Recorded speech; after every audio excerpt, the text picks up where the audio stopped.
오늘 또 하나님께서 우리와 함께 하십니다. 오늘 설교 제목이 위험한 성탄절입니다. 위험한 성탄. 교회에서는 메리 크리스마스, 또 크리스마스 추리라고 우리는 부르고 있는데, 세상 사람들은 해피 할러데이, 해피 할러데이 추리 이렇게 얘기를 하고 있습니다.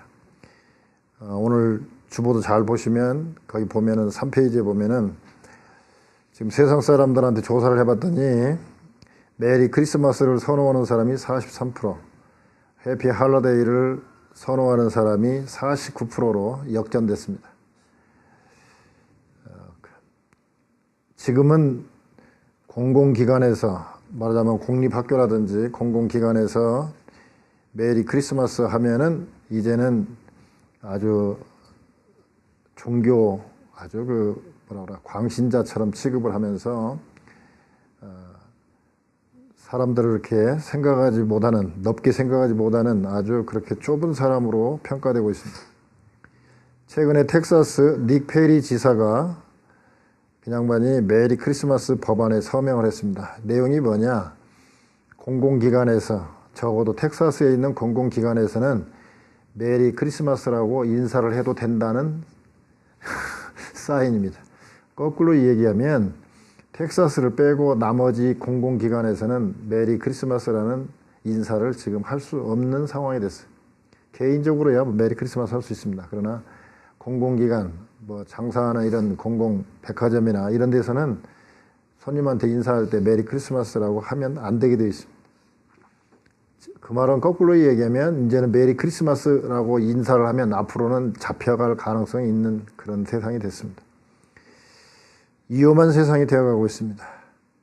그러면 왜 오늘 마태복음에 나와 있는 1장에 나와 있는 성탄절이 왜 위험했으며 지금도 왜 위험한가? 그걸 우리가 한번 오늘 말씀을 통해서 한번 생각해 봤으면 좋겠습니다. 첫 번째, 성탄이 위험한 것은 인간이 되어야 하기 때문이고, 두 번째는 예언대로 살아야 했기 때문에 위험했으며 죄 없이 살아야 하기 때문에 위험했습니다. 첫 번째부터 한번 생각해 보면,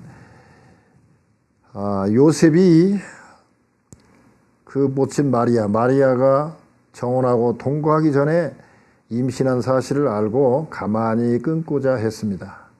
즉 19절을 한번 보시면, 그 남편 요셉은 의로운 사람이라 저를 드러내지 아니하고 가만히 끊고자 하여 어떻게 했습니까? 이 일을 생각할 때에 주의 사자가 현몽하여 가로다 이렇게 나와 있습니다. 예수님이 성령으로 잉태되어서 인간이 되려고 했을 때에 요셉이 가만히 끊고자 했습니다. 만약에 끊었으면 결국 마리아는 정혼하고 다른 남자를 임신했기 때문에 돌에 맞아 죽을 가능성이 많게 돼 있고, 시집가기가 어려운 상황이기 때문에 예수님의 치명적인 영향을 미치고 또 태어나지도 못할 가능성이 있었습니다. 아주 위험했어요. 정혼이라 하면 이스라엘 사람들에게는 지금 우리의 약혼과 좀 다릅니다. 결혼이나 다름없어요. 다만 한 1년 정도 서로 같이 동거하지 아니하고 살다가 1년쯤 후에 대부분이 정식으로 결혼식을 하고 결혼합니다. 그러니까 정혼하고 결혼하기 전에 태어난 예수님도 법적으로는 요셉이 족보상 부친이 되는 것입니다. 거꾸로 얘기하면 이 기간 동안에 간음을 하게 되면 돌에 맞아 죽습니다. 레위기에 나와 있는 율법대로. 스야마라는 일본의 한 지명이 있는데, 그 스야마 그 지역의 그 조그마한 마을에서 1938년 5월 21일 날 엄청난 사건이 났습니다. 그래서 아주 스야마 사건 하면 아주 역사적으로 큰 살인 사건으로 기록되어 있는데, 도이 무스오라는 당시 21살, 만으로 21살짜리 도이 무스오가 마을 주민 30명, 자신 자살하는 사람까지 해갖고 자살까지 했으니까 총 31명, 조그마한 마을이라 거의 마을 사람 절반을 죽인 사건이었습니다. 1년 전, 38년에 1년 전, 나이 20살 때 징병검사를 받았는데, 징병검사에서 폐결핵 진단을 받았습니다. 그 당시에 군대 가지 못하면 전쟁 때잖아요. 1938년이니까. 그때에 나라의 그 부름에 응하지 못하면 그 당시에는 아주 비국민, 신민의 자격이 없다. 즉 일본 사람도 아니다라는 아주 그 정도로 아주 왕따를 당하는 시대였습니다. 더군다나 폐결핵은 전염병이고 그 당시에는 지금은 결핵 환자가 별로 없지만 그 당시만 해도 결핵 환자가 많아서 결핵 환자가 있으면 격리시켰어요. 왜냐하면 전염병이기 때문에. 그러니까 마을 사람들, 조그마한 마을에 폐결핵으로 군대 가지 못하는 도이 무쏘라는 사람을 다 기피하게 됐고 특히 마을 여자들도 기피하고 있었습니다. 그러니까 늘 왕따를 당하고 있으니까 또 비국민이라는 또 할머니하고만 살았어요. 그러니까 얼마나 애롭고 분노가 있었겠어요. 자기가 아프고 싶고 아픈 것도 아닌데. 그리고 그 징병검사 받기 전에 약혼녀가 있었는데 약혼녀와 사이에 아이까지 있었는데 폐결핵이라는 이유로 다른 동네 남자하고 결혼했습니다. 결국 이 30명이 죽게 된 거는 그 약혼녀를 죽이겠다고 했는데 괜히 마을 사람만 죽이고 약혼녀는 어떻게 잘 피했기 때문에 살아났다고 그래요. 즉 약혼하고 약혼녀가 다른 남자하고 결혼했다는 것이 화가 나서 사람을 죽인 것이 30명이나 죽고 자기까지 31명이 죽는 엄청난 사건으로 발전했어요.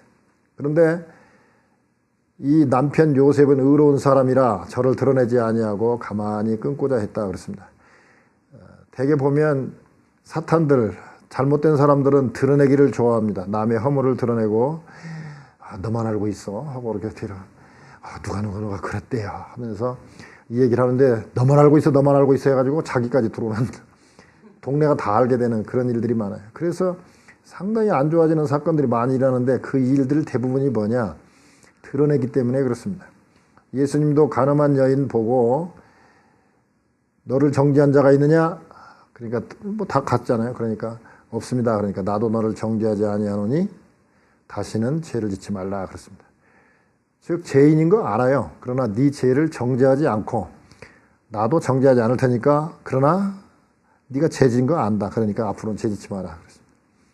그러니까 잘못된 사람에서 의롭지 않은 사람일수록 남의 죄를 자꾸 드러냅니다.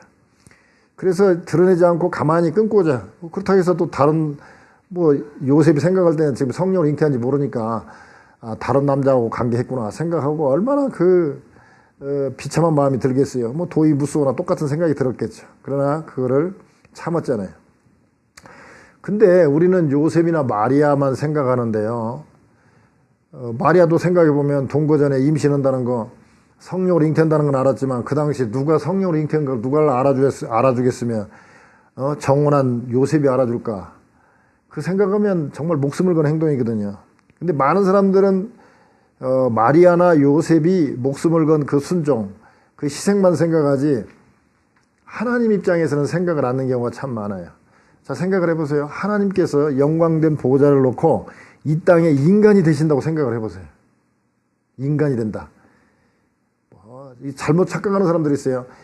전지전능하신 분이기 때문에 인간으로 와서도 마음대로 할 수 있고 마음대로 하니까 그게 문제가 되겠냐 생각하지만 그게 아닙니다. 인간이 된다는 얘기는 하나님의 자리를 양보하고 할 수 있음에도 불구하고 인간이 되어서 시간과 공간의 제약을 받는다는 것이죠.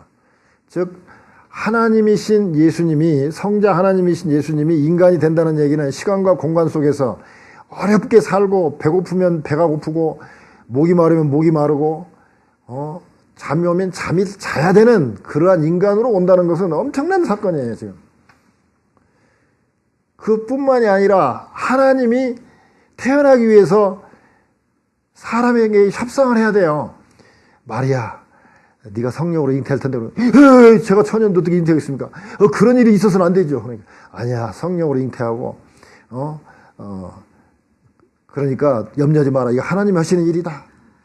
마리아 설득해야 되고요. 마리아가 노 했으면 안 돼요. 다른 여자를 택했었겠죠. 얼마나 이게 힘든 일입니까? 요셉이 의로운 사람인데 요셉에게 야, 너희 정혼한 마리아가 지금 임신했는데 지금 그게 다른 남자가 아니고 하나님의 성령으로 잉태된 것이다. 이 얘기했을 때 요셉이 그 이 얘기 얼마나 어렵겠어요. 그러나 천사의 말을 듣고 그대로 순종한 거 보면 참 이 마리아와 요셉도 대단했지만 정말 하나님의 그 극진하신 사랑, 우리를 구원하기 위해서 예수님을 이 땅에 인간으로 보내기 위한 결단, 또 예수님의 성자 하나님인 예수님이 그 순종함, 그건 정말 엄청난 거예요. 또 태어나갖고도 오늘 본문에는 안 나와 있지만 앞으로 헤롯 왕이 질투해가지고 어떻게 한 나라의 왕이 둘이 있을 수 있느냐. 2살 이하 많은 사람 죽였잖아요. 많은 사람들이 죽었어요. 위험한 일이었어요. 또 계속 전도하면서 이단이라고 사탄이라고 그 종교인들한테 얼마나 결국은 십자가까지 지게 되잖아요. 그러니까 이게 보통 일이 아니에요. 존 하워드 그리핀이라는 사람이 있었는데요. 1920년도에 텍사스에서 출생했습니다. 근데 그가 프랑스에 가서 문학도 공부하고 의학도 공부하고 그 레지스탕스에서 뭐 의무관으로도 근무하고 2차 대전 때는 미 해군에 소속되어 가지고 전쟁에 나갔습니다. 근데 사고로 인해서 눈이 실명이 됐어요. 그래가지고 뭐 이제 눈이 어두워지니까 할 수 있는 게 뭐냐면 이제 뭐 소설 같은 거 쓰고 뭐 글 같은 거 쓰고 이렇게 지났는데 10년 후에 자연적으로 어떻게 치유가 됐어요. 그래갖고 눈이 다시 떠있는데 이분이 눈이 이렇게 실명된 기간 동안 10년 동안에 장애인으로서 수많은 그 뭐라 그러나 그 당시만 해도 지금 많이 장애인들한테 이렇게 대우가 좋지만 옛날에도 뭐 휠체어 타고 갈 만도 별로 없고 눈이 어두우니까 뭐 모든 도움을 받아야 되고 어렵잖아요. 그러니까 그 차별 대우 받은 거 장애인으로서 받았던 것들을 생각하면서 이분이 어떤 생각을 했냐면 1959년도에 39살 때 이 사람이 어떤 생각을 했냐면 내가 흑인이 되어가지고 한번 백인들이 나를 어떻게 보는가 한번 그거 테스트 해보자 해가지고 얼굴에도 막 그 병원에 가고 어떻게 해가지고 얼굴도 새카맣게 막 피부도 이렇게 흑인처럼 하고 머리도 어떻게 이상하게 막 볶고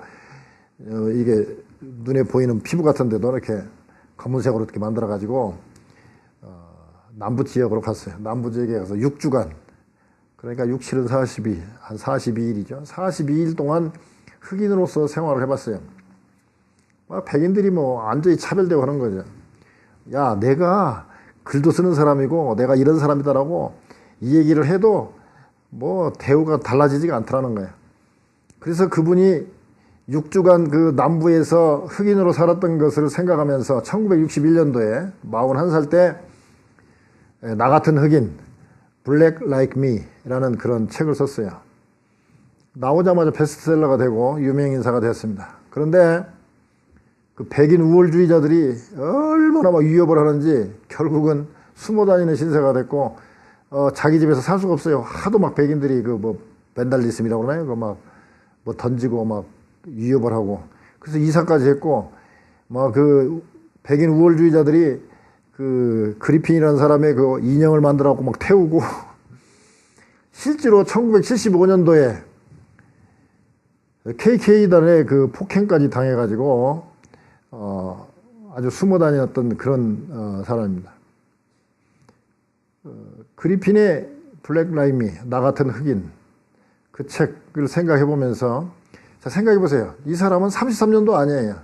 단지 딱 6주 42일 동안 그것도 그냥 잠깐 피부만 좀 이렇게 해가지고 가서 경험한 걸 가지고도 베스트셀러가 되고 그게 대단한 것이 됐는데 자 하나님이 인간이 됐다. 그냥 피부색만 이렇게 해가지고 색칠해 갖고 온 게 아니라 정말 인간이 됐다. 하나님이. 이거 얼마나 힘든 일입니까? 제가 아는 어떤 분은 선교사로 못 가겠대. 왜? 화장실 때문에 못 가겠대. 수제식 화장실을 쓰다가 예를 들어서 수제식 화장실 아닌 곳에 가서 어떻게 살겠냐 이거죠. 별거 아닌 화장실 하나도 불편해서 선교사로 못 가겠다고 그러는데 음식이 안 맞아서 못 가겠다고 그러는데 언어가 안 통해서 못 가겠다고 그러는데 하나님이 인간이 된다는 사건 그게 쉬운 게 아닙니다. 정말로 위험한 일이거든요. 그런데 오셨다는 거죠. 그러니까 왜 성탄절이 위험하냐 위험한 성탄이냐 인간이 된다는 사실이 진짜 어려운 일입니다. 마리아와 요셉의 헌신, 목숨을 건 헌신이었죠. 또 예수님도 실은 목숨을 건 헌신이었어요. 왜냐하면 하나님은 전지전능하지만 인간으로 온 예수님은 언제 어떻게 죽을지 모르는 그러한, 말하자면 사명도 다 감당하지 못하고 죽을 수 있는 가능성이 있었기 때문에 예수님도 엄청난 뭐라고 그러나 위험을 감수하고 이 땅에 오신 거예요. 요셉이나 마리아보다도 더 큰 결단을 한 거죠. 두 번째로 왜 위험한 성탄이냐? 예언대로 살아야 했기 때문입니다. 오늘 보면은 선지자의 말씀을 이루려 하심이었다라고 얘기합니다. 22절에 보면요, 이 모든 일에 된 것은 주께서 선지자로 하신 말씀을 이루려 하심이니 가라사대 그랬습니다. 그리고 이사야서 7장 14절 보라 처녀가 잉태하여 아들을 낳을 것이요 그 이름은 임마누엘이라 하리라 하셨으니 그랬습니다. 지금 제가 정확한 기억은 안 나는데요, 구약 성경에서 예수님 탄생에 대한 예언이 한 300여 가지 정도 되고요, 간접적인 예언까지 하면 한 450개 정도 된다고 그래요. 그래서 어떤 분이 수학자가 계산을 했는데 8개의 예언이 한 사람에게 맞을 확률을 계산했더니 8개입니다. 많이도 아니고 8개를 계산했더니 텍사스주에다가 은하를 1피트 쭉 써놓고 그 중에 표를 하나 해놨는데 막 뛰어가다가 하나 딱 잡을 확률이 그 정도래요.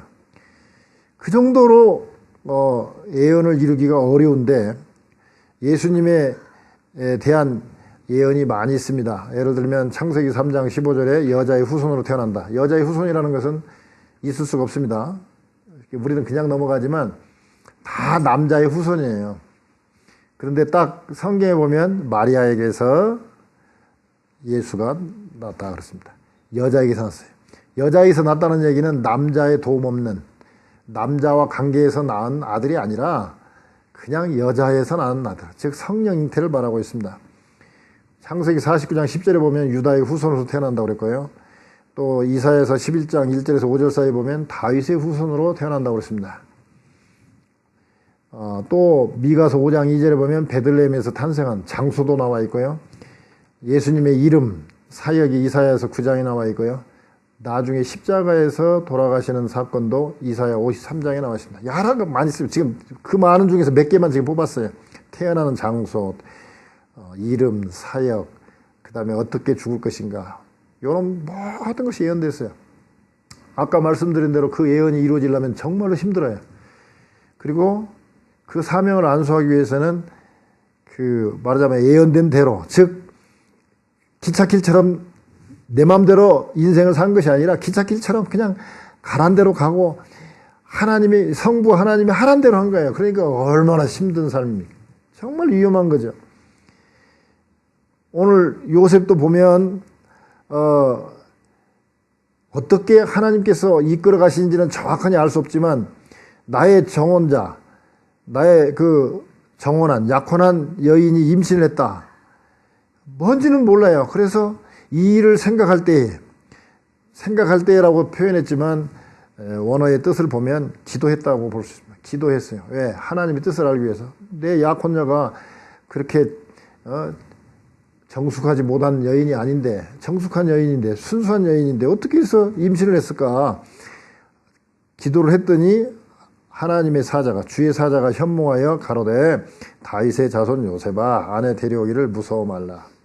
즉 예언된 사실은 다 잘 모르지만 그래도 이 요셉이 기도의 사람이고 나중에 보면 절기도 지키고 하는 거 보면 아주 신실한 하나님의 사람이거든요. 그러니까 다윗의 자손 중에서 그래도 제일로 의롭고 괜찮은 남자가 누군가를 택했을 때, 예수님을 잘 양육할 그런 사람이 누군가를 택했을 때 요셉 같은 사람밖에 없다 이거죠. 마리아 같은 사람. 그래서 나사렛에서 마리아와 요셉을 찾아서 이렇게 예수님이 태어나도록 맡긴 거죠. 세 번째로 왜 성탄절이 위험했느냐? 죄 없이 살아야 되기 때문입니다. 즉 죄에서 구원할 자이기 때문이에요. 21절에 보면 아들을 낳으리니 이름을 예수라 하라. 이는 그가 자기 백성을 저희 죄에서 구원할 자심이라 그랬습니다. 우선 인간적인 측면에서 죄 없이 살기 위해서 우선 요셉을 한번 생각해 보면 요셉은 의로운 사람이라 그랬습니다. 드러내지 아니하고 가만히 끊고자 하여 그랬습니다.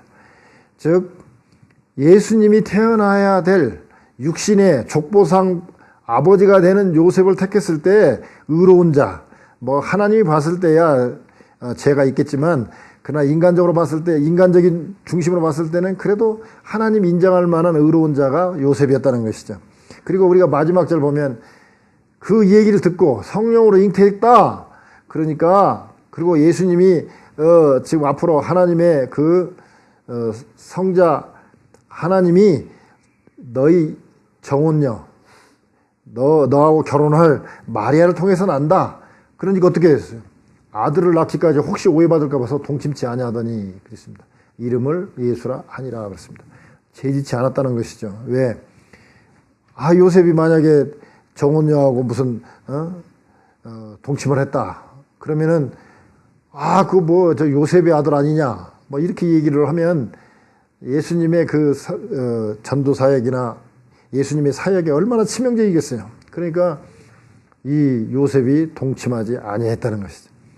즉 구세주는 세상을 구원할 주 구세주는 두 가지 조건을 맞춰야 된다고 그랬었죠. 하나는 내 죄를 용서해 줄 수 있는 사람이니까 첫째 죄가 없어야 되죠. 근데 모든 사람이 죄를 범하였음에 하나님의 영광에 이르지 못하였더니 즉 모든 사람이 죄인이기 때문에 구세주가 되려면 죄가 없어야 되는데 뭐 인간으로서는 안 된다는 거예요. 근데 두 번째 조건이 뭐냐? 죄가 없어야 되고 두 번째 조건은 인간이어야 돼요.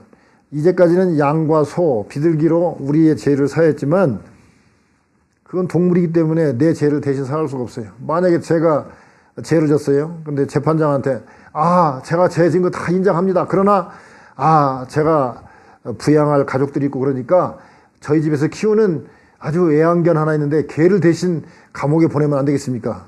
누가 인정해 주겠습니까? 그거 안 해요.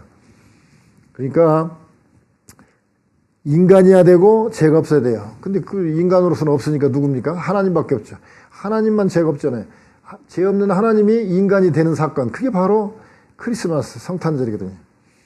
크리스마스, 크라이스트, 예수님과 메스, 천주교에서 말하는 미사죠. 경배, 예배드린다. 그러니까 예수님을 예배드리는 이 성탄절, 이 크리스마스가 바로 하나님이 인간이 됐다 해가지고 우리는 한자말로는 성육신, 육신으로 이루어졌다 해고 성육신, 또는 영어로는 인카네이션 그렇게 설명하는데요. 하여튼 이런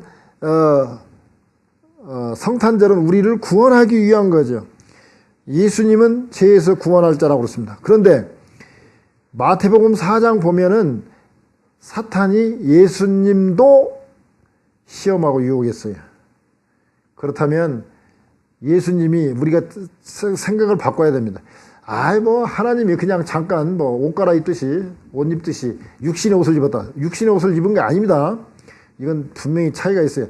육신의 옷은 입었다 벗었다 하는 거기 때문에 육신의 옷을 입은 게 아니에요. 표현을 그렇게 한 것뿐이지 엄밀하게 말하면 육신이 된 거예요. 그냥 인간이 된 거예요. 이거 엄청난 사건이에요. 이거 사람이 옷을 입으면 옷만 입은 거지 무슨 군인 옷을 입으면 군인처럼 보이는 것 뿐이지 내 안에 사람은 그대로 있고 옷만 바뀐 거거든요. 그게 아니에요. 인간의 육신의 옷을 입은 게 아니라 육신이 된 거예요. 그렇기 때문에 예수님도 시험을 받았다는 거예요. 만약에 예수님이 육신의 옷만 입었으면 시험 당할 거 하나도 없어요. 시험 오면 옷만 벗어서 주면 되잖아요. 야 가져가라. 그러고 나 새 옷 입을란다. 그러면은 시험 당할 일이 하나도 없어요. 그런데 예수님이 육신이 됐기 때문에 시험 받으셨어요. 그러니까 이 죄 없이 살기라는 게 얼마나 어렵습니까? 예수님도 십자가에 달리셔서 우리의 죄를 사하기까지는 죄 없이 살아야 되기 때문에 정말 힘든 거예요. 자, 인간이 된 것도 힘들었죠. 그 다음에 예언대로 사는 것도 힘들었죠. 그 다음에 죽기 전까지 사명을 이루기까지 죄 없이 살아야 된다는 거. 이게 얼마나 힘든 일입니까? 정말 위험한 성탄입니다.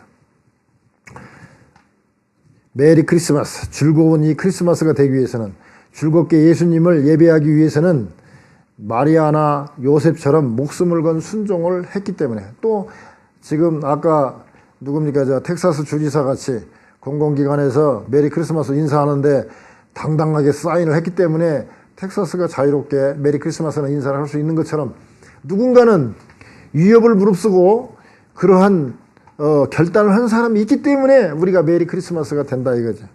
마찬가지입니다. 하나님의 무한한 사랑, 이 인간들을 구원해 가지고 자, 구원한 목적이 뭡니까? 구덩이에 빠진 사람 꺼내기만 하면 뭔 의미가 있습니까? 꺼내 갖고 같이 살라고. 그러면 하나님이 우리를 왜 구원하십니까? 여기 오늘 임마누엘의 하나님이라고 그러는데 왜 구원하셨습니까? 하나님이 구원해 갖고 우리가 같이 살려고.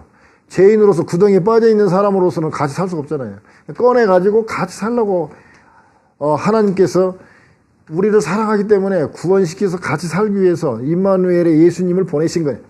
그래서 근데 삼위일체 하나님이 서로 이제 삼위일체 하나님이 서로 상의를 할 거 아니에요. 누가 내려갈 것인가? 누가 육신이 될 거냐? 성자 하나님인 예수님께서 육신이 되시기로 자기의 하나님의 모든 삼위일체 동등하신 하나님이시지만 인간이 되기로 결단하고 정말로 시간과 공간의 제약 속에서 참 목숨을 거는 그런 위험한 일을 예수님께서 성부 하나님께 순종하기로 하고 내려오신 자기의 그 모든 전지전능성을 다 내려놓고 인간이 되셨다는 건 그것도 애기로 예를 들어서 천연두에 걸려서 죽을 수도 있고요. 감기에 걸려서 죽을 수도 있고 인간이 됐으니까 천사가 지켜주긴 하지만 그래도 인간이 됐다는 얘기는 이거 죽을 수 있는 확률이 있는 거죠. 그러한 목숨을 건 예수님의 그 무한한 희생과 순종 때문에 우리가 메리 크리스마스를 즐길 수 있습니다. 자, 위험한 성탄, 인간이 됐기 때문에 힘들었고요. 예언대로 살았기 때문에 힘들었고요. 또 죄 없이 살기 때문에 힘들었던 거예요. 우리도 마찬가지예요. 우리도 크리스찬으로 산다는 건 뭡니까? 크리스찬으로 산다는 거는 우리도 예수님이 우리처럼 와서 낮아진 것처럼 우리도 낮은 사람들을 찾아가서 그 사람들처럼 아까 여기 차별대우 받는 흑인처럼 또는 소외된 사람에 찾아가서 그 사람처럼 되어가지고 사는데 주님의 뜻대로 살면서 그러면서 죄 없이 산다는 거 어떻게든지 하나님 뜻대로 살려고 한다는 거 이게 얼마나 어려운 것입니까? 진정한 성탄은 우리가 예수님 닮아서 그와 같이 참 예수님의 사역을 전하기 위해서는 사탄이 방해하는데 그런 어려움도 불구하고 그런 것을 무릅쓰고 주님의 뜻에 순종하는 것이 진정한 성탄절 메리 크리스마스로 우리가 갈 수 있는 길이라는 것이죠. 그러한 여러분 다 되시기를 주님의 이름으로 축원합니다.